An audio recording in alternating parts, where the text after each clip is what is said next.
여랑야랑 정치부 최수연 기자와 함께 하겠습니다. 자, 첫 번째 주제 보시죠. 설 선물은 무엇? 윤석열 대통령과 이재명 민주당 대표 얼굴이 지금 보이고 있네요. 네, 바로 배달 사고입니다. 이재명 대표가 윤석열 대통령이 설 선물을 보내줬다면서 감사 인사를 남겨 화제입니다. 예상치 못한 선물을 받아 마음이 넉넉해진다는 글을 올렸습니다. 이 대표는 대통령께서도 새해 복 많이 받으시라 마음 써주신 데 감사드린다고 밝혔습니다. 그런데 이 대표 글에 이런 댓글이 달렸습니다. 배달 사고 아니냐, 먹지 말라 등인데요. 물론 잠시 휴전이라는 훈훈한 댓글도 달렸습니다. 반대 진영에서는 살려달라는 뜻이냐, 그런다고 피해자를 만나주겠냐는 반응도 있었습니다. 그런데 설마 이게 댓글처럼 배달 사고가 난 건 아니죠? 네, 민주당 설명에 따르면요. 민생을 위해 여야가 협치하자고 했으니 대통령 선물을 받은 김에 나름대로 반가운 소회를 전한 것이라고 밝혔습니다.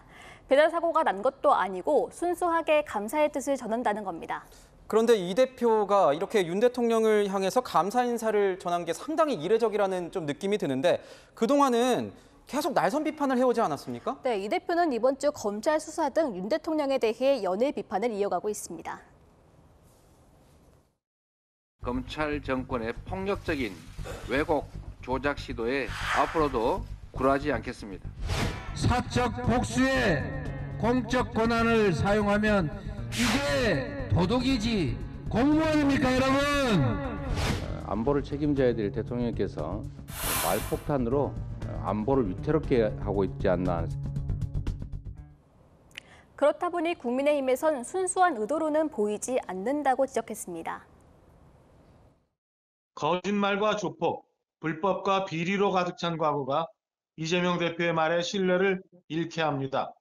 대통령의 설 선물을 두고 한 이 대표의 메시지가 순수하게 들리지 않는 이유 또한 그동안 이 대표의 말에 신뢰가 생기지 않았기 때문입니다. 서로를 향한 날선 반응보다 설 명절만큼은 덕담을 나누는 정치권의 모습이 필요할 것 같습니다. 네, 두 번째 주제입니다. 뭘까요? 때 아닌 토착 외구론. 이 국민의힘 당대표 경선에서 때 아닌 이 토착 외구론 논쟁이 벌어지고 있다는데 무슨 내용입니까? 네, 논란의 시작은 김기현 의원의 그제 발언입니다. 당원 100%룰이 다음 총선에 미치는 영향을 묻는다는 질문에 한국 축구팀 감독을 뽑는데 일본 국민의견을 30% 반영하라는 게 가능한 얘기냐고 답했습니다. 그러자 안철수 의원이 SNS에 김 의원의 민주당 토착 외구론 너무나 충격적이라고 비판했습니다. 여기에 민주당도 합세했습니다.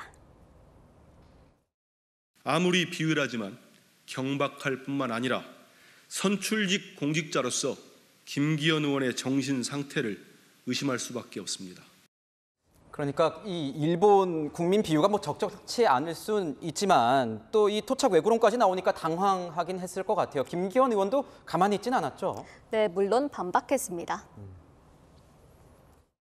안철수 후보께서는 우리 당이 입당한 채 1년이 되지 않아서 우리 당의 소중함과 긍지에 대한 생각을 할 수 있는 시간이 좀 더 필요하지 않을까 하는 생각을 합니다만 SNS에 글도 올렸습니다. 토착 외구는 민주당이 즐겨 쓰는 혐오 용어라며 아무리 지지율이 떨어지는 절박한 상황이라도 지켜야 할 선이 있다고 반발했습니다.